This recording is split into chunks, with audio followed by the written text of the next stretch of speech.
السلام علیکم ورحمۃ اللہ تعالی وبرکاتہ۔ وعلیکم السلام ورحمۃ اللہ تعالی وبرکاتہ۔ الحمد للہ ملک الوهاب لا نظیر له ولا نصیر له ولا جبار اما بعد۔ اعوذ باللہ من الشیطان الرجیم، بسم اللہ الرحمن الرحیم۔ قال الله تعالى في القرآن المجيد والفرقان الحميد: سيذكر من يخشى ويتجنبها الأشقى الذي يصلى النار الكبرى۔ صدق الله مولانا العظيم وبلغنا رسوله النبي الكريم، ونحن على ذلك لمن الشاهدين والشاكرين، والحمد لله رب العالمين۔ عزیزان ملت اسلامیہ، عرض و معروض سے پیشتر آئی ہم اور آپ انتہائی خلوص و عقیدت و محبت کے ساتھ اپنی اور ساری کائنات کے مرکز عقیدت جناب محمد الرسول اللہ صلی اللہ تعالی علیہ وآلہ وسلم کی بارگاہ میں جھوم جھوم کر درود پاک کا ہدیہ پیش کریں، پڑھیں بآواز بلند: اللہم صل علی سیدنا مولانا محمد القلوب ودوائها وعافیة الابدان وشفائها ونور الابصار وضیائها وعلى آلہ وصحبہ وسلم ابدا۔ قاطع کفر و دلالت، ماحی بدعات، آیت من آیات اللہ، معجزۃ من معجزات رسول اللہ، کنز الکرامت، جبل الاستقامت، عمدۃ المفسرین، جید المحدثین، نائب رسول، وارث انبیاء، سراج الاصفیاء، الشاہ امام احمد رضا فاضل بریلوی علیہ رحمت و رضوان فرماتے ہیں: نور کی سرکار سے پایا دوشالہ نور کا، نور کی سرکار سے پایا دوشالہ نور کا، ہو مبارک تم کو ذوالنورین جوڑا نور کا، ہو مبارک تم کو ذوالنورین جوڑا نور کا۔ عزیزان ملت اسلامیہ، آج کا موضوع ہے سرکار سیدنا عثمان غنی رضی اللہ عنہ کی فضیلت اور آپ کی سخاوت۔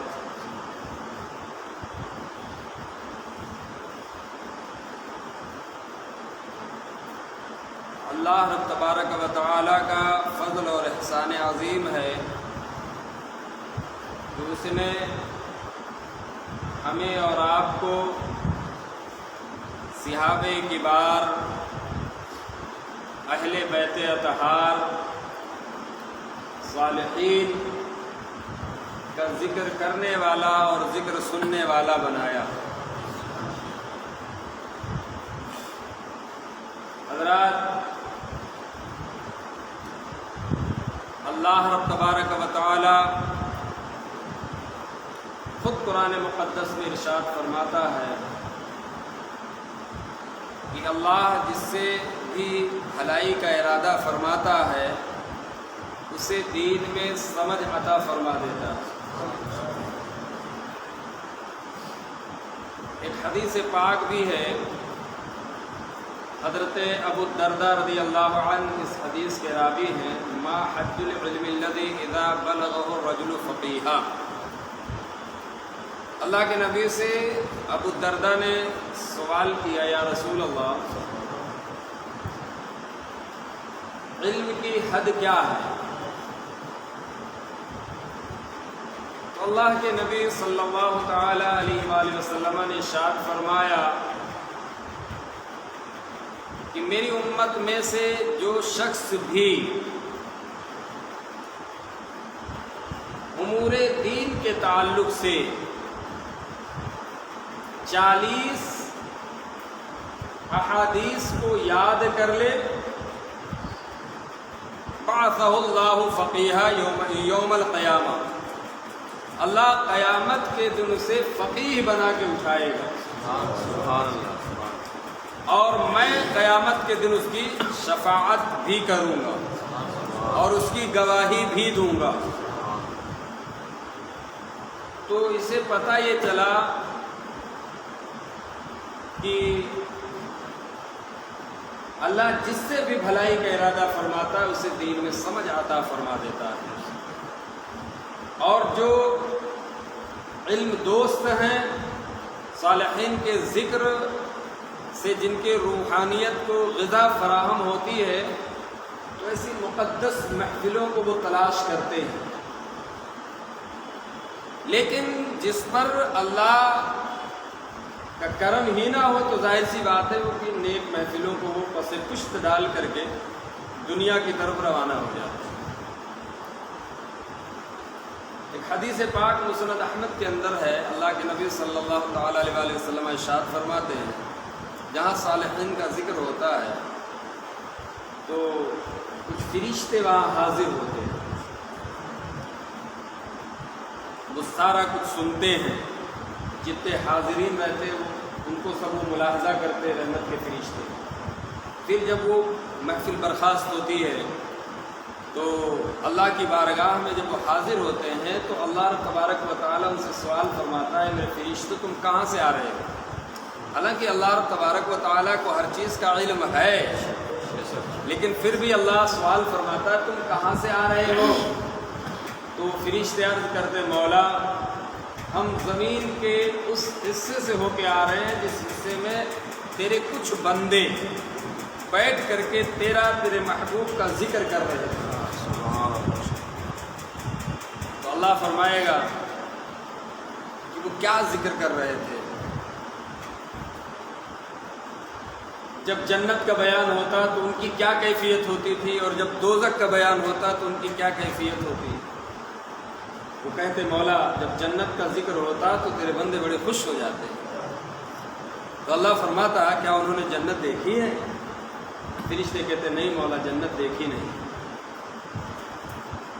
جب جہنم کا ذکر ہوتا تو ان کی آنکھیں بھیگ جاتی، وہ بڑے پریشان ہو جاتے، تو اللہ فرمائے گا ان سے کیا انہوں نے جہنم دیکھی ہے؟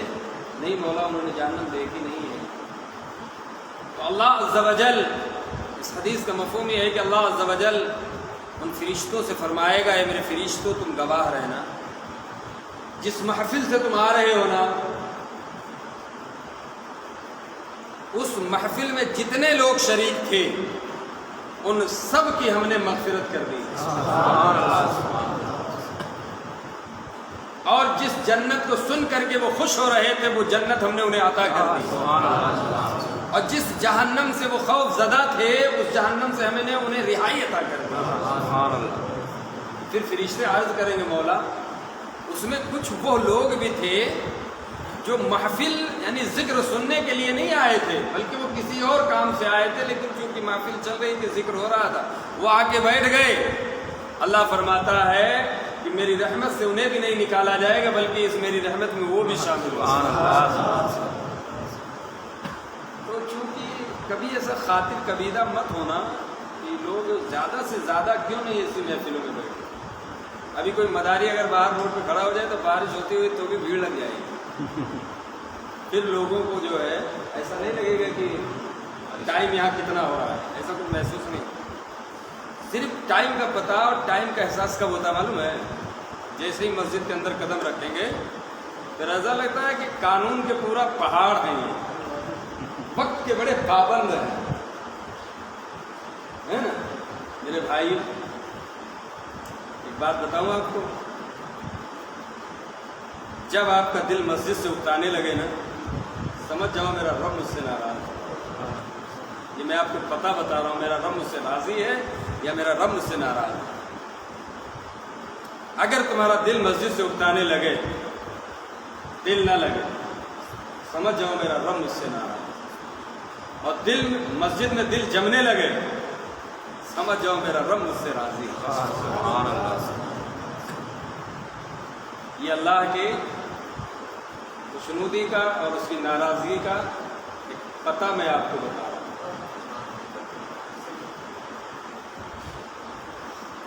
اللہ سے دعا ہے کہ اللہ اپنے تمام بندوں سے راضی ہو جائے اور اللہ اپنے تمام بندوں پر رحمت و انوار کی بارش عطا فرمائے۔ اللہ عز و جل کسی بندے سے جب ناراض ہوتا ہے تو اس سے رزق نہیں چھینتا ہے، اس سے اس کا کاروبار نہیں چھینتا ہے، اللہ اس سے اس کا بینک بیلنس نہیں چھینتا ہے، بلکہ اس سے اللہ سجدے کی توفیق چھین لیا کرتا ہے، اپنے گھر میں آنے سے اسے منع کر دیا کرتا ہے، اور بوجہ مجبوری اگر وہ آ بھی گیا ہے تو اسے زیادہ دیر ٹکنے بھی نہیں دیتا ہے۔ کبھی سوچا ہے آپ شادی کی پارٹیوں میں آپ جاتے ہیں، وقت کی پابندی ہوتی ہے، دوسرے فنکشن میں جاتے ہیں ٹائم کی پابندی ہوتی ہے، لیکن جیسے ہی جناب مسجد میں آئیں گے، اوئے ہوئے کیا بات ہے، گھڑی پہ نظر ٹک جائے گی سیدھا جائے۔ ٹھیک ہے، اچھی بات ہے، اسلام میں وقت کی پابندی بھی ایک اہم حصہ ہے۔ اسلام، ہمارے استاد کہا کرتے تھے کہ جو وقت کی پابندی کر لے گیا نا وہ سمجھو کامیاب ہو گیا۔ وقت کی پابندی اگر اہم حصہ نہ ہوتا تو قرآن پاک میں نماز کے تعلق سے اللہ کتابًا موقوتا کیوں فرماتا کہ نماز وقت متعین پہ پڑھو؟ اسے پتہ ہے چلا کہ ٹائم کی اہمیت ہے، وقت کی اہمیت ہے، تو ہر انسان کو جیسے وقت کی اہمیت کا خیال مسجد میں آتا ہے نا، ایسے ہی وقت کی اہمیت کا خیال بازاروں میں بھی آنا چاہیے، مارکیٹ میں بھی آنا چاہیے، مال سینٹر میں بھی آنا چاہیے، شادی میں اگر کسی کی شرکت کی ہو تو وہاں پر بھی ٹائم کا خیال آنا چاہیے۔ یہ نہیں صرف مسجد میں اگر آ رہی ہے ٹائم کا خیال آ رہا ہے تو تم ٹائم کے پابند نہیں ہو، بڑے آزاد خیال ہو، یہ تمہارے دین سے دوری ہونے کی دلیل ہے۔ ہر چیز پہ کہیں پر بھی ٹائم کی کوئی پابندی نہیں۔ مسجد میں جمعۃ المبارک میں گھڑی دیکھیں گے صاحب 5-10 منٹ ادھر ادھر، ارے 5-10 منٹ بڑھ کیسے گئے؟ سمجھ رہے میری بات کو؟ اچھی بات ہے، لیکن جس طریقے سے یہاں پر پابند ہو آپ مسجد میں، ایسے ہی ہر جگہ اگر رہو تو آپ کی زندگی میں انقلاب آ جائے۔ تو میں عرض یہ کر رہا تھا کہ اللہ عز و جل ارشاد فرماتا سَيَذَّكَّرُ مَن يَخْشَىٰ وَيَتَجَنَّبُهَا الْأَشْقَى الَّذِي يَصْلَى النَّارَ الْكُبْرَىٰ۔ 30ویں پارے کی آیت پاک ہے۔ اللہ رب تبارک و تعالی ارشاد فرماتا ہے، یعنی ان قریب وہ اپنے رب کی نصیحت پر عمل کرے گا جو اپنے رب سے ڈرتا ہے، اور وہ اس سے دور رہے گا، اور اسے وہ سب سے بڑی آگ میں وہ ڈالا جائے گا۔ مفسرین کرام نے اس آیت کی تفسیر میں سَيَذَّكَّرُ مَن يَخْشَىٰ وَيَتَجَنَّبُهَا الْأَشْقَى الَّذِي سَيَذَّكَّرُ مَن يَخْشَىٰ وَيَتَجَنَّبُهَا الْأَشْقَى الَّذِي يَصْلَى النَّارَ الْكُبْرَىٰ۔ یہ آیت دو لوگوں کے حق میں، سَيَذَّكَّرُ مَن يَخْشَىٰ، یہ آیت سیدنا عثمان غنی رضی اللہ عنہ کی شان میں نازل ہوئی۔ حضرت سیدنا عثمان غنی رضی اللہ عنہ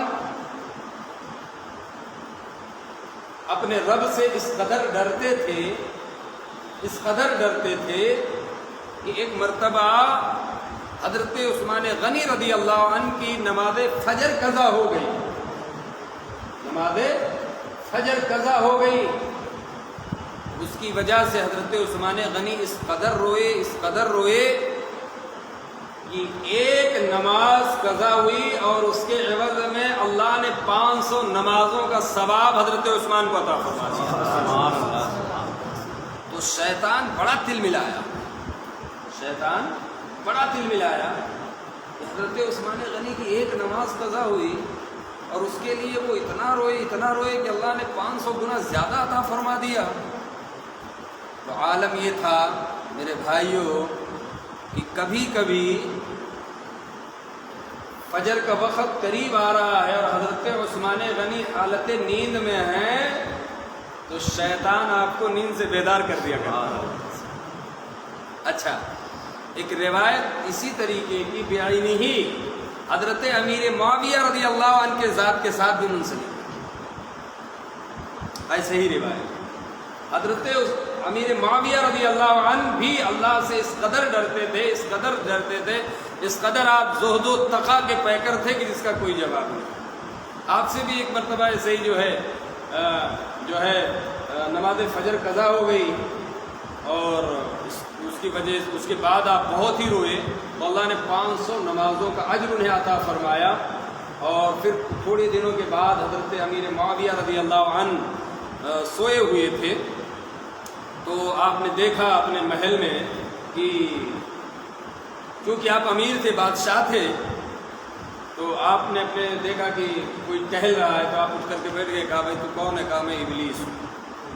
تو کہا بھائی تیرا کام یہاں میرے یہاں کیا ہے؟ تو کہا میں آپ کو نماز فجر کے لیے جگانے آیا ہوں.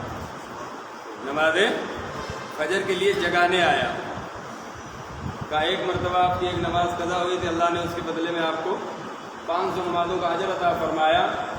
تو آج بھی اگر کہیں چھوٹ جائے پھر آپ اپنے رب کی بارگاہ میں روئیں اور گڑ گڑائیں، پھر اللہ تعالیٰ آپ پر کہیں رحم و کرم نہ فرما دے، اور یہ مجھے اچھا نہیں لگے گا. اس وجہ سے جگانے آ گئے. نوجوانوں، میرے بھائیوں، آج پھڑلنے سے آپ فجر کی نماز چھوڑ دیتے ہو.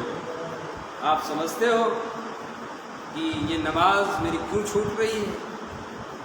کبھی غور کیا ہے آپ نے؟ آپ کہتے ہو کہ صبح کے وقت بڑی اچھی نیند آئی، پوری رات تو بے چینی میں گزری، لیکن جب فجر کا وقت آیا تو بڑی اچھی نیند آئی. اب میں آپ کو اچھی نیند کی وجہ بتا دیتا ہوں. اچھی نیند آئی کیوں؟ اچھی نیند آئی کیوں؟ کیسے؟ تو جو مرد مومن ہوتا ہے طبعی طور پر فجر سے پہلے اس کی آنکھ کھلے گی. اس میں سے ہر ایک کی آنکھ فجر کے پہلے کھلتی ہے، یقینی طور پر بیدار ہوتا ہے، لیکن وہ گھڑی دیکھتا ہے تو کہتا ہے ابھی فجر کے لیے ٹائم ہے. کہتا ہے کہ ایک جھپکی اور لے لو. وہ ایک جھپکی اور لیتا ہے، پھر بیدار ہوتا ہے دوسری مرتبہ تو کہتا ہے ابھی 15 منٹ 20 منٹ باقی ہے. پھر جب وہ تیسری مرتبہ جھپکی لیتا ہے، ان الشیطان یجری ان الشیطان یبول فی فیہ، حدیث کے الفاظ ہیں کہ اب تیسری مرتبہ فرشتے نہیں آتے اس کے پاس. 2 مرتبہ تو فرشتے آئے تھے جگانے کے لیے، لیکن اب فرشتے نہیں آتے ہیں. اب ان الشیطان یبول فی فیہ، شیطان آتا ہے، اس کے منہ میں پیشاب کرتا ہے اور چلا جاتا ہے، اور اس کا نشہ اس قدر ہوتا ہے کہ وہ سورج نکلنے تک سوتا رہتا ہے. مطلب شیطان پیشاب کر کے منہ میں چلا جائے وہ گوارا ہے، لیکن فجر کے لیے اٹھنا گوارا نہیں. میرے عزیزو، نماز کسی صورت میں معاف نہیں ہے. جس کو آپ اچھا کہہ رہے ہو وہ اچھا رحمان کی طرف سے نہیں، اچھائی آپ کو ملی ہے، وہ شیطان کی طرف سے ملا ہے. لہذا نماز کا اہتمام کرو. شاعر کہتا ہے سجدے تو سب نے کیے، مولا حسین کی شان میں سجدے تو سب نے کیے، پر تیرا نیا انداز ہے مولا حسین، تو نے وہ سجدہ کیا جس پر خدا کو ناز ہے. آج ہم نمازیں پڑھتے ہیں میرے بھائیوں، لیکن خشوع و خضوع نہیں رہ گیا ہماری نمازوں میں. آج ہم نمازیں پڑھتے ہیں لیکن دل جمعی ہماری نمازوں میں نہیں رہ گیا ہے. آج ہم نمازیں پڑھتے ہیں لیکن سکون نہیں رہ گیا ہے. قرآن فرماتا ہے کہ نماز ہر بری چیزوں سے روک دیتی ہے، لیکن وجہ کیا ہے کہ نماز بھی پڑھتے ہیں گناہ بھی کرتے ہیں. خطا نماز کا نہیں ہے، نمازی کی خطا ہے. اگر وہ صحیح معنوں میں نماز پڑھے، دل جمعی کے ساتھ نماز پڑھے، اور یہ تصور کرے کہ ہم اپنے معبود حقیقی کی بارگاہ میں حاضر ہوئے ہیں، تو اسے نماز کی حلاوت محسوس ہوگی، نماز کی لذت محسوس ہوگی، نماز کی مٹھاس محسوس ہوگی. جب تک وہ نماز نہیں پڑھ لے گا ایسا محسوس ہوگا کہ جیسے اس کی کوئی چیز گمی ہوئی ہے، ابھی تک نہیں ملی. عشاء کی نماز کے تعلق سے آیا کہ جب بندے مومن عشاء پڑھتا ہے اور عشاء پڑھ کے جب سو جاتا ہے تو اس کی روح عرش اعظم پہ جاتی ہے. عرش اعظم پر جانے کے بعد وہاں کی تزئین، وہاں کی زیبائش، وہاں کی آرائش، وہاں کی خوبصورتی جس کو رب العالمین کے فرشتوں نے سجایا ہے، روح بے قرار ہو جائے گی، کاش کہ میں یہاں سجدہ کروں، اپنے رب کا ذکر کروں، اپنے رب کو یاد کروں، اپنے دل کو سکون دلاؤں۔ وہ روح وہاں پر نیت باندھ کر کے نماز پڑھے گی۔ ادھر جس جسم سے وہ نکل کے گئی ہے وہ آرام سے سو رہا ہے اور اس کی روح عرش اعظم پہ عبادت میں مشغول ہے، اور ایک وہ بندہ جس نے نماز عشاء پڑھ کے نہیں سویا ہے، ایسے ہی موج مستی کر کے سو گیا ہے، اس کی روح بھی عرش اعظم پر جائے گی، اور جانے کے بعد وہاں کی تمام تر زیبائش اور آرائش کو، وہاں کی تمام تر اللہ کے عجائب قدرت کو دیکھ کر کے اس روح کا بھی دل بے قرار ہوگا، اس کا بھی جی چاہے گا کہ ہم بھی یہاں پہ نماز پڑھیں، لیکن جب ارادہ کرے گی روح، منع کر دیا جائے گا، تمہیں یہاں نماز پڑھنے کا کوئی حق نہیں ہے۔ اللہ اکبر! ذرا غور کرو، جو عشاء پڑھ کے سوتا ہے گویا وہ سو رہا ہے لیکن عبادت میں مشغول ہے، اور جو بے نمازی یعنی نماز پڑھے بغیر سو گیا ہے اس کا سونا بھی گناہ ہے، اور نمازی نماز پڑھ کے سوتا ہے تو اس کا سونا بھی عبادت ہے۔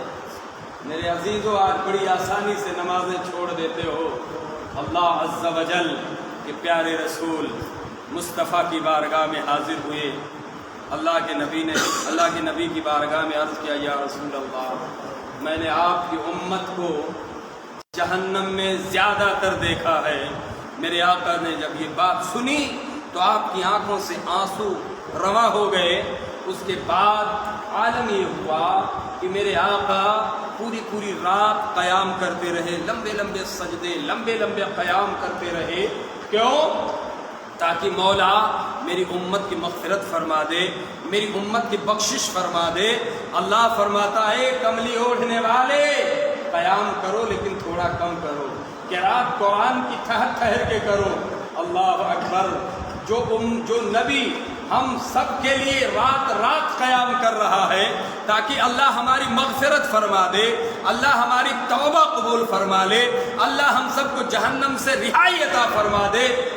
روایتوں میں آیا ہے کہ کل بے نمازی جب حشر کا میدان قائم کیا جائے گا تو جو بے نمازی ہوں گے وہاں پر ایک صف لگی ہوگی جس میں فرعون، حامان، شداد، ابو جہل، ابو لہب، اس طریقے کے بڑے بڑے دشمنان اسلام ایک صف میں کھڑے ہوں گے، اور بے نمازی جو نماز نہیں پڑھتے ہیں انہیں فرشتے گھسیٹ کر کے فرعون کے ساتھ، حامان کے ساتھ، شداد کے ساتھ، ابو جہل کے ساتھ کھڑا کر دیں گے۔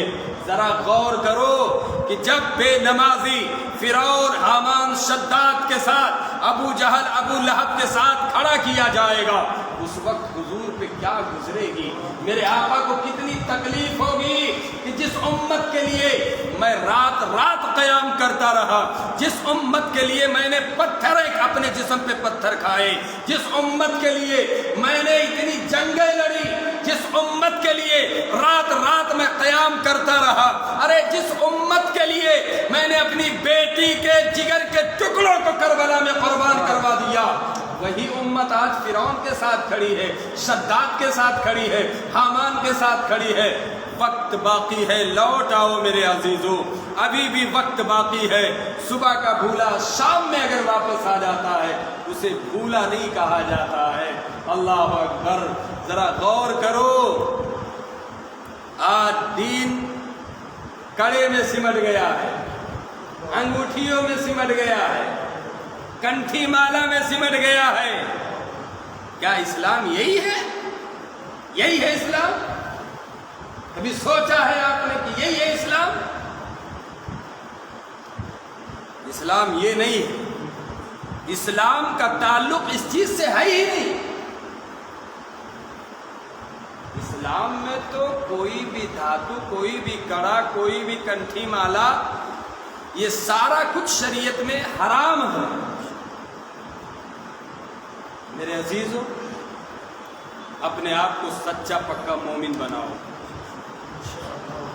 اپنے آپ کو سچا حسینی بناؤ، اپنے آپ کو سچا صحابہ کبار رضوان اللہ تعالی علیہم اجمعین سے محبت کرنے والا بناؤ، اس لیے کہ کل برود حشر یومئذ تعرضون لا تخفی منکم خافیہ، اللہ فرماتا ہے کہ دنیا میں تم جو کچھ بھی کر رہے ہو نا، وہ سارا کچھ ریکارڈ ہو رہا ہے، سارا کچھ سیو ہو رہا ہے، کل وہ ساری چیزیں تمہارے سامنے کھول کے رکھ دی جائیں گی اور تم اسے دیکھو گے، کوئی بھی چیز پوشیدہ نہیں ہوگی، لہذا جو بھی عمل کرو اچھے عمل کرو، اس لیے کہ رب العالمین جس نے ہمیں عدم سے وجود کا لباس پہنایا ہے نا، وہ ہمارے عمل سے بے خبر نہیں ہے، باخبر ہے، ہم جو کچھ بھی کر رہے ہیں ہمارا رب العالمین ہمیں ملاحظہ کر رہا ہے۔ اپنے اعمال کو ہمیں سدھارنے کا وقت بہت سخت طریقے سے آ گیا ہے، اب ہمیں اس میں ذرہ برابر بھی ادھر ادھر نہیں کرنا۔ حضرات سیدہ پاک فاطمہ الزہرا رضی اللہ تعالی عنہا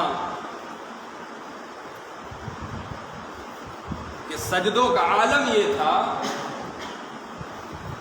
کہ جب آپ رات میں مصلی بچھاتی تھی تو اتنے لمبے لمبے سجدے کرتی تھی، اتنے لمبے سجدے کرتی تھی کہ حضرت بلال حبشی اذان دیتے اور جب اذان کی آواز سیدہ پاک کے گھر تک پہنچتی تو سجدے سے سر اٹھا کے حسرت کے ساتھ اپنے رب کی بارگاہ میں عرض کرتی، مولا اپنے محبوب کی بیٹی فاطمہ کے لیے کسی دن اتنی لمبی رات عطا فرما دے کہ اس لمبی رات میں تیرے محبوب کی شہزادی دل بھر کے 2 سجدے مکمل کر دے۔ اللہ اکبر۔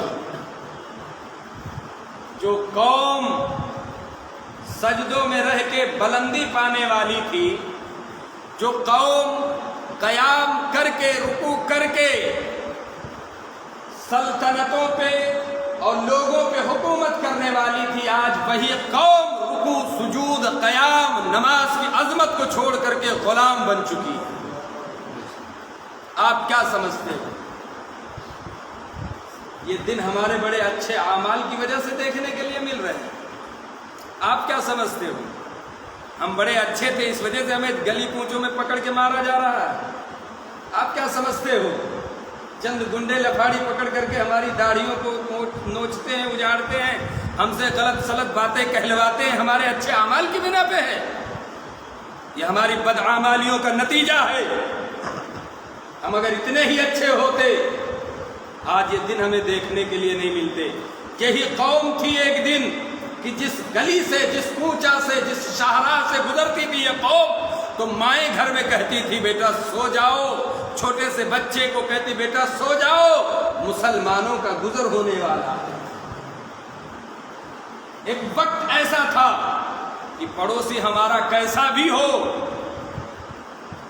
پڑوسی کیسا بھی ہو، کسی بھی مذہب کے تعلق، کسی بھی مذہب سے تعلق رکھتا ہو، ایک وقت ایسا تھا کہ اگر اس کے پڑوس، اس کے محلے میں ایک مسلمان رہتا تھا اور اگر وہ کہیں جاتے تھے تو اپنی بہو بیٹیوں کی ذمہ داری اس مسلمان پڑوسی کے سپرد کر کے جاتے تھے۔ لیکن آج کے حالات کیا ہیں؟ مجھے انصاف سے بتانا۔ آپ کے پاس لاکھ پیسے ہوں، کروڑ پتی ہو، آپ ارب پتی ہو، لیکن جو پوش کالونیاں ہیں، اچھی کالونیاں جو بسائی جا رہی ہیں، آپ کتنا ان کو ڈبل پیسے بھی دے دو، اس میں آپ کو فلیٹ نہیں ملے گا، مکان نہیں ملے گا، آپ کو جگہ نہیں ملے گی۔ کیوں؟ صاحب مسلمان ہیں۔ یہ میں کوئی ہوا میں تیر نہیں چلا رہا ہوں، میں نے دیکھا ہے اور سنا بھی ہے۔ ایسے جو انٹرنیشنل علاقے ہیں، ایریا ہیں، اس میں مسلمانوں کی انٹری نہیں ہے۔ کیوں؟ آج ہمیں اتنا دور کیوں، ہمیں اتنی نفرت کی نظروں سے کیوں دیکھا جا رہا ہے؟ میرے آقا علیہ الصلوۃ والسلام نے ارشاد فرمایا کہ اس قوم میری امت پر قحط بھی کبھی نادانی کی بھوک سے بھی نہیں مرے گی. اور ایک مقام پہ میرے آقا نے یہ بھی فرمایا کہ دشمن اس کو جڑ سے ختم نہیں کرے گی.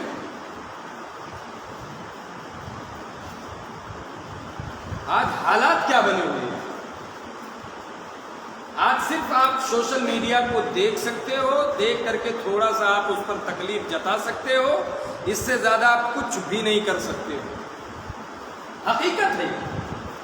پہلی بات تو یہ کہ آج ہم میں اتحاد نہیں رہ گیا، ایک جہتی نہیں رہ گئی ہے. جو قوم متحد ہوتی ہے نا وہ پروان چڑھا کرتی ہے، اور جو قوم متنفر ہو جایا کرتی ہے وہ تباہ و برباد ہو جایا کرتی ہے. آج جو سواد اعظم ہے، جو بڑی جماعت ہے، آج اس میں بھی تفرقے ڈالے جا رہے ہیں، اس میں بھی آج اس کے اتحاد کو بھی پارا پارا کیا جا رہا ہے، اور صاحب مسند ہیں وہ بھی اس میں شریک ہیں. جو صاحب مسند ہے نا وہ بھی اس میں شریک ہیں. ان کو کیا چاہیے؟ وقتی طور کی لذت چاہیے، وقتی طور کا سکون چاہیے، وقتی طور کا عیش چاہیے. خدا را ایسا مت کرو. آج اگر کوئی مصلح ہو، اصلاح کر رہا ہو صحیح طریقے سے، اور امید جگی ہو کہ اب قوم میں اتحاد قائم ہو جائے گا اور لوگ متحد ہو جائیں گے، تو جو اتحاد کے دشمن ہیں، جو ایک جہتی کے دشمن ہیں نا، وہ پھر فتنہ ڈالنا شروع کریں گے. کیا کرنا شروع کریں گے؟ فتنہ ڈالنا شروع کریں گے. اچھا کیوں؟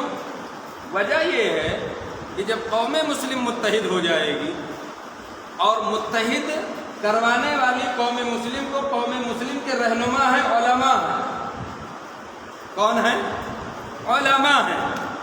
تو چند ابن الوقت جو ہیں، وقت کے بیٹے، وہ کیا کریں گے معلوم ہے؟ فتنہ ڈالیں گے. کیوں؟ وجہ یہ ہے کہ اب ان کی دکان بند ہو گئی. علماء کسی سے رشوت تو لیتے نہیں، علماء کسی سے علل جلول پیسے تو ایٹتے نہیں ہیں، لیکن جو نیتا جی ہیں ان سے ظاہر سی بات ہے آپ کا کوئی معاملہ پھنسے گا تو آپ ان کے پاس جاؤ گے، تو وہ ظاہر سی بات ہے وہ منہ کھولیں گے، وہ منہ تو آپ کو بند کرنا پڑے گا. اور اگر علماء نے اتحاد قائم کر دیا، مسلمانوں کی ایک طاقت بنا دی، تو صرف ان کی تو صرف بات سے کام ہو جائے گا، ان کی دکان بند ہو جائے گی.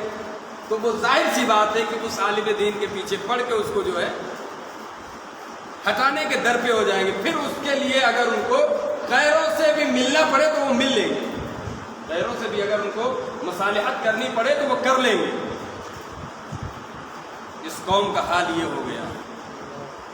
ناحق اگر کہیں ہو رہا ہے تو یہ قوم بولے گی نہیں، بولے چھوڑ جانے وہ تو ادھر اس کے ساتھ ہو رہا ہے، اپنے کو اس سے کیا لینا دینا. لیکن کبھی سنا نہیں ہے آپ نے؟ اسی کشتی میں تو آپ بھی سوار ہو. اب اس میں کا ایک جو ہے ہول کر رہا ہے، میک کنی کر رہا ہے، آپ خاموش ہو تو ظاہر سی بات ہے پانی جب آئے گا تو جو اس میں چھید کر رہا تھا وہی ڈوبے گا، یا جتنے سب ڈوبیں گے. خدا را متحد ہو جاؤ، صرف متحد ہو جاؤ. اور میں آپ کو کہوں گا کہ اپنے رسول کے نام پہ متحد ہو جاؤ، اپنے صدیق اکبر کے نام پہ متحد ہو جاؤ، حضرت عمر فاروق کے نام پہ متحد ہو جاؤ، حضرت عثمان غنی کے نام پہ متحد ہو جاؤ، حضرت علی المرتضی رضی اللہ عنہ کے نام پہ متحد ہو جاؤ، حضرت مولا حسین کے نام پہ متحد ہو جاؤ.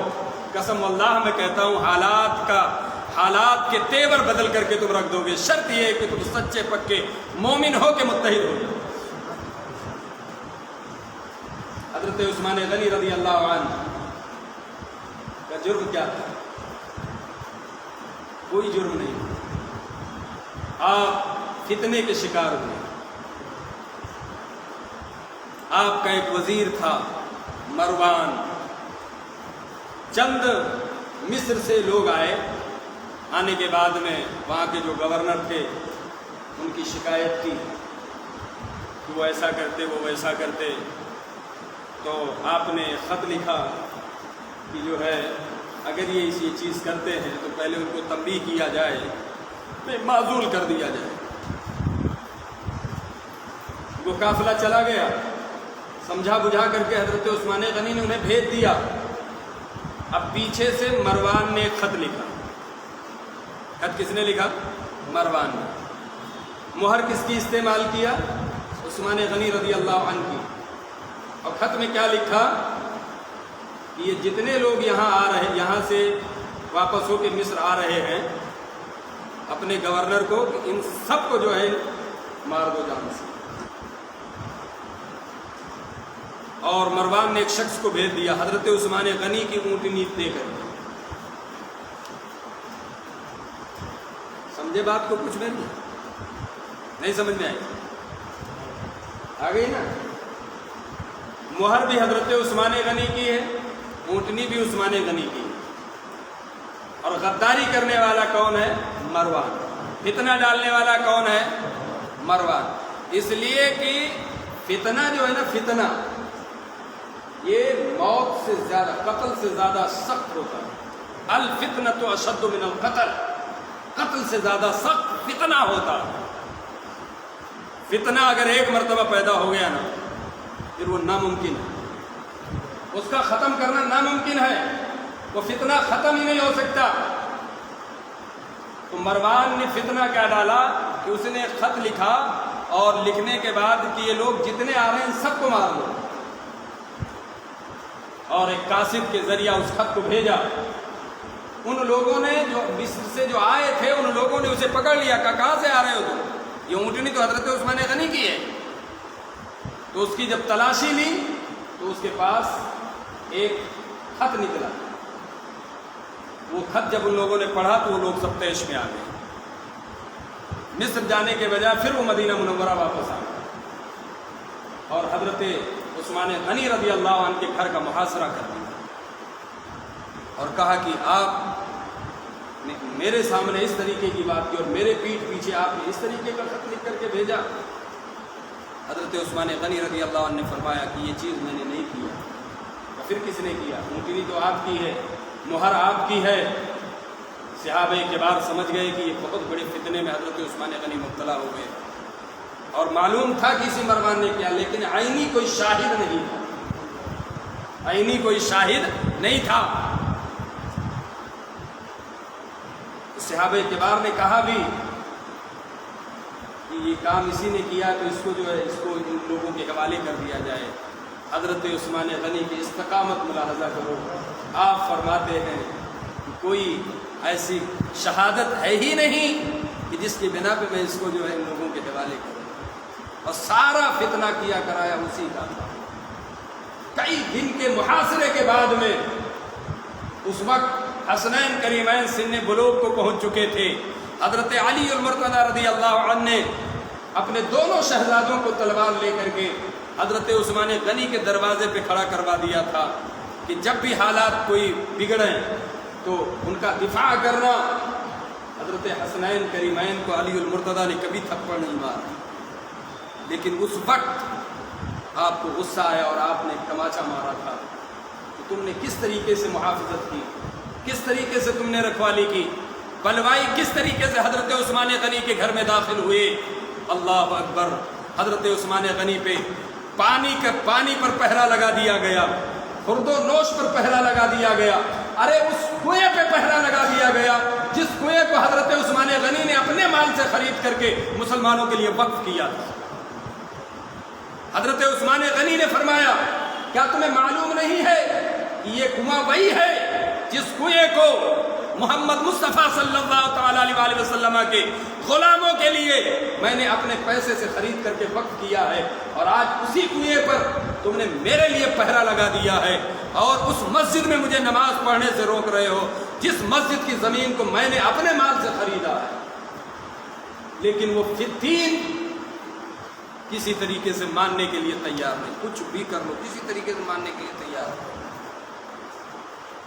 آپ کتنا بھی ان سے مطلب یہ کرو کہ ٹھیک ہے صلح کا کوئی راستہ نہیں، جس کے دل میں فتنہ ہوتا ہے، جو فسادی ہوتے، آپ کچھ بھی کر لو وہ صلح کرنے کے لیے تیار ہے، جو کہ ان کے دل میں تو ذاتی طور پہ نفرت بھری ہوتی ہے نا۔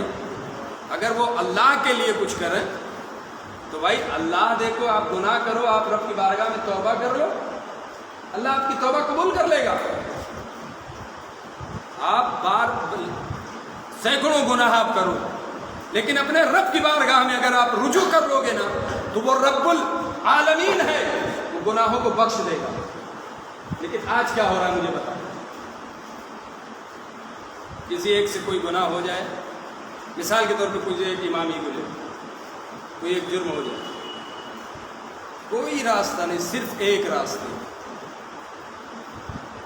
وہ راستہ کون سا ہے؟ سیدھا آپ جا سکتے ہیں، سیدھا، مطلب کوئی راستہ صلح سپاٹے کا ہے ہی نہیں صاحب۔ رب العالمین کیا توبہ کا دروازہ ابھی تک کھلا ہوا، اور یہ جناب کے یہاں توبہ کا دروازہ ایک دم بند، بڑا والا تالا لگا دیا، کوئی راستہ نہیں رہ گیا۔ واہ رے قوم، اتنی بڑی ناانصافی۔ اچھا قوم بھی اتنی سمجھدار، کھڑی کھڑی دیکھتی رہے گی، ٹھیک ہے اچھا ہے جو ہو رہا ہے، کیا کریں، ہونا ہی تھا، بڑے شریف النفس ہو جائیں گے۔ نہیں، جہاں حق ہے، جہاں سچ ہے، تمہیں بولنا پڑے گا، تبھی تم کامیاب ہو، ورنہ ٹھیک ہے تماشا دیکھتے رہو۔ تم آج کسی کا تماشا دیکھو گے، کل آپ کا بھی تماشا دیکھا جائے گا، ہو وہی رہا۔ حضرت عثمان غنی رضی اللہ عنہ گھر کے اندر قرآن کی تلاوت فرما رہے ہیں، فَسَيَكْفِيكَهُمُ اللَّهُ وَهُوَ السَّمِيعُ الْعَلِيمُ۔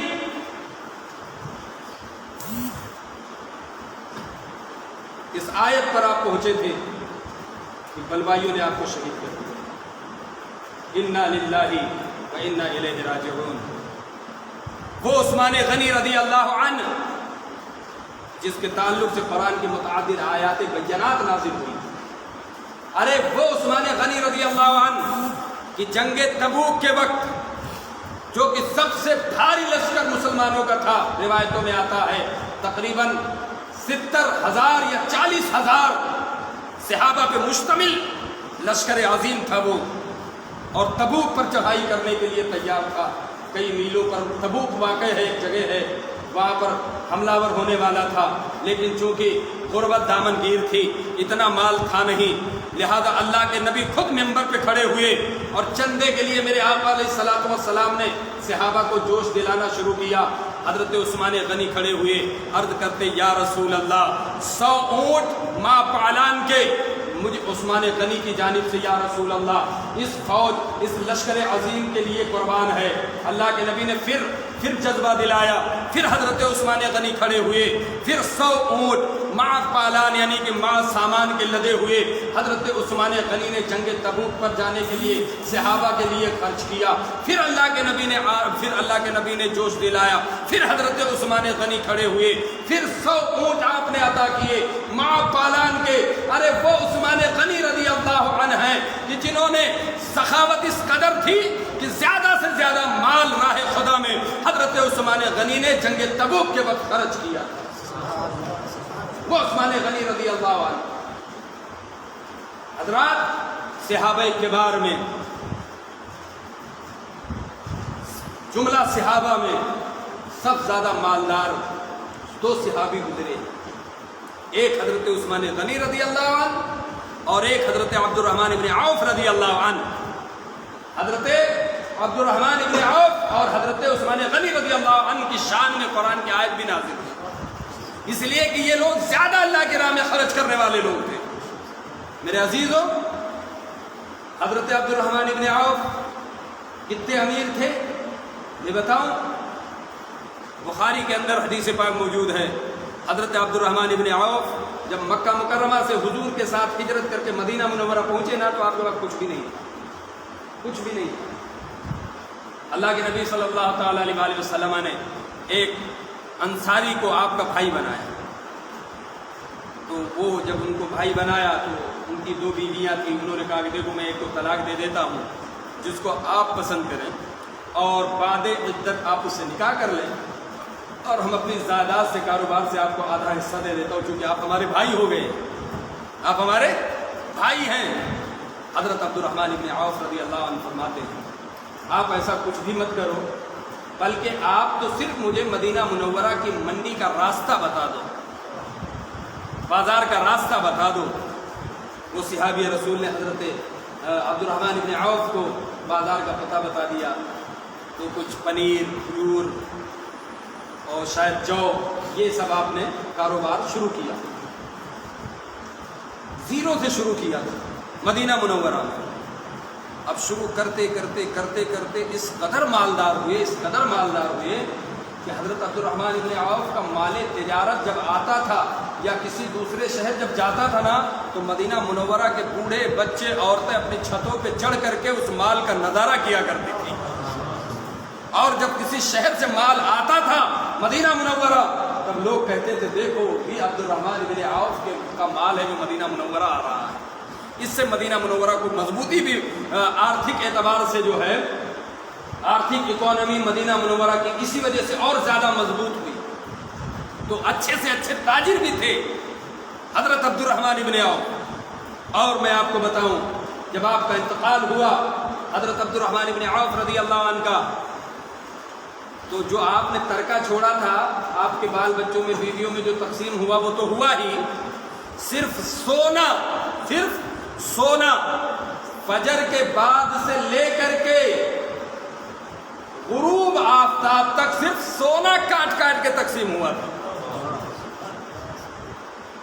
اس سے پتہ یہ چلتا ہے کہ آج کے کئی مکیش امبانی کو اس وقت عبد الرحمن جیسے مالدار خرید سکتے تھے، لیکن وہ مال ان کا خود ذاتی عیش و آرام کے لیے نہیں تھا، اس مال سے وہ دین اسلام کی جڑوں کو مضبوط کر رہے تھے۔ اللہ نے آپ کو صاحب ثروت بنایا ہے، اسی طریقے سے دینی اداروں کو، اور جہاں آپ کو لگ رہا ہے جس چیز سے لگ رہا ہے کہ دین کا اچھا کام ہوگا اس میں آپ اپنے مال حلال کو خرچ کرو۔ یہ صحابہ کی سنت ہے، یہ حضرت عثمان غنی رضی اللہ عنہ کی سنت عظیمہ ہے۔ اور مال کو یوں بچا کے رکھنا ایسا نہیں، ابھی میں نے کل ایک ذکر کیا تھا بات کا، ایک مال غنیمت ہوتا ہے، ایک مال فے ہوتا ہے۔ مال غنیمت میں 5واں حصہ تو بیت المال کو جاتا، بقیہ مال مجاہدین میں تقسیم ہوتا ہے، اور مال فے جو ہے وہ مال ہے جیسے آپ مالدار، اللہ نے آپ کو مالدار بنایا تو وہ آپ کا مال فے ہے، مطلب یہ کہ اس میں غریب، مسکین، مظلوم کا بھی حق ہے، ان کی بھی ضرورتیں پوری کرنا وہ آپ کے ذمے ہے۔ اللہ نے اگر آپ کو اتنا مال دیا ہے تو آپ یہ مت سوچنا کہ میری محنت کی وجہ سے اتنا مال مجھے ملا، رب العالمین نے اگر تمہیں دیا ہے تو اس میں مجبوروں کا، مسکینوں کا، غریبوں کا حق ہے، اور وہ حق ان تک پہنچاؤ۔ لیکن آج حالت کیا ہوگا، دیں گے بھی صاحب تو فوٹو تو اتنے کھینچیں گے جس کا کوئی جواب نہیں۔ انصاف کے ساتھ مجھے بتانا، میں اس کے بہت خلاف، میں خلاف، شروع سے خلاف۔ تو کچھ تنظیموں نے اس پر آبجیکشن بھی کیا کہ حضرت آپ ایسا نہ کریں۔ کیوں بھائی؟ اللہ کے نبی نے فرمایا کہ داہنے ہاتھ سے دو تو بائیں کو خبر نہ ہو، یہی تو فرمایا۔ یا کہیں یہ ہے کہ مطلب ایک جھاڑو دے دو تو 4 لوگ فوٹو کھینچو، ایک چٹائی دے دو تو 10 لوگ فوٹو کھینچو؟ ابھی بیچارے کوکن والوں پہ بتاؤ، وہ باڑھ میں ان کا سارا کچھ برباد ہو گیا، دیا کیا ہے؟ دیا کیا ہے؟ چٹائی دیا، جھاڑو دیا، پانی دیا، 2 4 5 10 کلو چاول دیا۔ ان کا جو مال تھا، جو انہوں نے گھر سجایا تھا، جو انہوں نے اپنے محنت کے ساتھ انہوں نے گھر آباد کیا تھا، کیا اس کو کسی نے پورا کیا؟ لیکن فوٹو کتنے کھینچے گئے؟ آپ مدد کرو اس طریقے سے کہ داہنے ہاتھ سے دو تو بائیں کو پتہ نہ چلنے پائے، یہ عمل رب کی بارگاہ میں مقبول ہے۔ اور آپ اس میں ہیلا تراشی کرو کہ ہم دے اس وجہ سے رہے تاکہ لوگ دیکھ کر کے وہ بھی دیں، یہ آپ کا ہیلے اور بہانے ہیں۔ آپ دنیا کو جا کے کسی اور کو پڑھانا ہے، مولوی کو مت پڑھانا۔ مولوی معقولات منقولات کی تمام کتابیں سمجھ کے بیٹھا تمہارے تیور نہیں سمجھے گا۔ میرے میرے عزیزو یہ حالات، ہاسپٹل میں جائیں گے ایک کیلا دیں گے اور 3 لوگ کھڑے ہوں گے، ایک کیلا 3 لوگ، ایک ایپل دیں گے 4 لوگ کھڑے ہوں گے. کیا عجیب معاملہ ہے یار. دکھاوا تو ذرا دیکھو. ربیع النور شریف کا مہینہ آئے گا، ہاسپٹل میں جائیں گے. مجھ سے بھی یہ بات کہی گئی تھی، میں نے کہا مجھ سے یہ نہیں ہوگا دینا. ایک ایپل ہے مریض کو، ایک کیلا دینا ہے نا، ایک سنترا دینا ہے، 4 لوگ اس کی فوٹو کھینچیں گے. صاحب سوشل میڈیا پہ ڈالیں گے، دیکھو صاحب انہوں نے بڑی مدد کی. واہ، کیا مطلب مدد کرنے کا کیا بڑھیا راستہ نکالا. جو فرمان ہے وہ یہ ہے کہ دائیں سے ہاتھ سے دو تو بائیں کو پتہ نہ چلنے پائے. یہ صحابہ کبار رات کی تاریکی میں نکلتے تھے دینے کے لیے، مدد کرنے کے لیے، رات کی تاریکی میں، تاکہ کسی کو پتہ نہ چلنے پائے کہ کہاں جا رہے ہیں، کیا کرنے جا رہے ہیں. اور یہاں تو آج باقاعدہ طور پورا اہتمام ہوتا ہے. تھوڑی دیر کے لیے تھوڑی دیر اپنے خود اپنے ضمیر سے فیصلہ کریں. آج ہم جس کی مدد کرنے کے لیے جا رہے ہیں یا جس کی فوٹو ہم لے رہے ہیں، لے کے سوشل میڈیا پہ ہم ڈال رہے ہیں، اگر مان کے چلو اس کی جگہ ہم ہوں، کیسا فیل کریں گے، کیسا محسوس کریں گے؟ اس کو بھی تو شرم و حیا ہے بھائی، اس کو بھی تو شرم و حیا ہے، اس کو بھی تو شرم آ رہی ہے.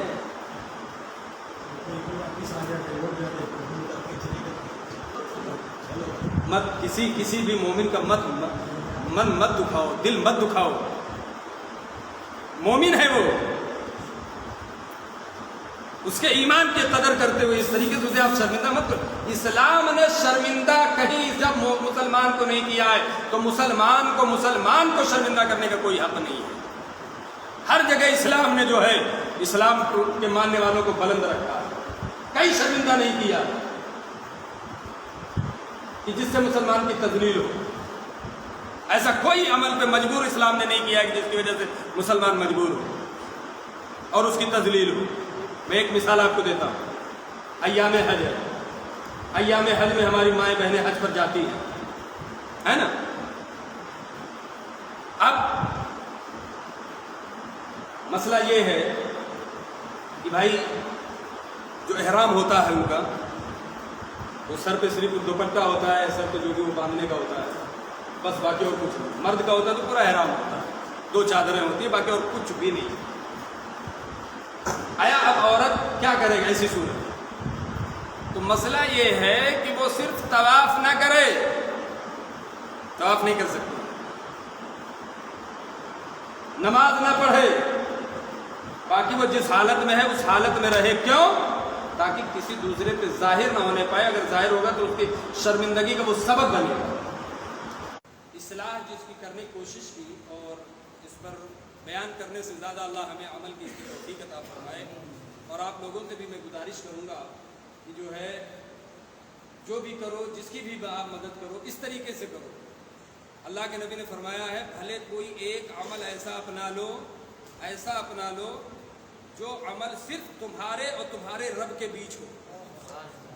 کوئی ایک ایسی تجارت کرو جو تجارت صرف تمہارے اور تمہارے رب کے بیچ میں ہو، تیسرا اس میں شریک نہ ہو، اور وہ عمل آپ کو جنت تک پہنچا دے گا. کوئی ایک عمل جو بھی آپ کو اچھا لگے. آج میں یہ فارمولہ آپ کو بتا رہا ہوں. کوئی ایک عمل ایسا اپنا لو جس کو صرف تم جانو، تمہارا رب جانے، بس، اور کوئی نہیں جانے. دنیا میں بھی کامیاب ہو جاؤ گے، آخرت میں بھی کامیاب ہو جاؤ گے.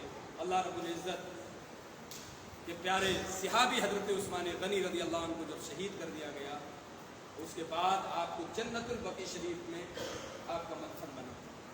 سامنے حضرت سعید بن مسیب ایک حدیث کے حوالے سے فرماتے ہیں کہ یہ سارا نقشہ، یعنی آج جیسے شیخین حضرت سیدنا ابو بکر صدیق اور سیدنا عمر فاروق رضی اللہ عنہ اللہ کے نبی کے پہلو میں جلوہ گر ہیں نا، اور حضرت عثمان غنی ٹھیک مسجد نبوی کے سامنے جلوہ گر ہیں، ان کی مزار پاک بنائی گئی. ابھی تو کیا نجدیوں نے مطلب برابر کر دیا ہے. یہ سب پہلے ترکوں کے حکومت کے ٹائم پر، سلطنت عثمانیہ کے ٹائم پر تھا، ہے نا، لیکن ابھی کیا سب برابر کر دیا گیا. تو آپ کا روزہ وہاں مسجد نبوی شریف کے سامنے جنت البقیع شریف میں تھا. حضرات یہ بیر عریس پر اللہ کے نبی نے سارا کچھ پہلے ہی بتا دیا۔ سعید بن مسیب نے اس حدیث کی تعویل کرتے ہوئے فرمایا کہ اللہ کے نبی نے بیر عریس کی منیر پہ بیٹھ کے اپنی دائیں طرف ابو بکر کو، بائیں طرف عمر کو اور سامنے عثمان کو بٹھا کے بتا دیا کہ ہم سب کے پردہ غیب میں چلے جانے کے بعد بعینہ اسی طریقے سے ہمارے یہ خلفاء موجود ہوں گے۔ اور آج آپ جا کے دیکھو تو دائیں طرف حضرت ابو بکر ہے، بائیں طرف حضرت عمر ہے اور سامنے جنت البقیع میں حضرت عثمان غنی رضی اللہ عنہ ہیں۔ اللہ آپ کے سخاوت کی برکت کے وسیلے سے ہم تمام مسلمانوں کو بھی سخی بنائے اور ہم سب پر اللہ حضرت عثمان غنی رضی اللہ عنہ کا فیضان جاری و ساری فرمائے۔ ہمارے بیان کرنے میں کوئی غلطی خطا واقع ہو گئی ہو مولا اسے معاف فرمائے۔ استغفر اللہ رب من کل ذنب واتوب الیہ، استغفر اللہ رب من کل ذنب واتوب الیہ، استغفر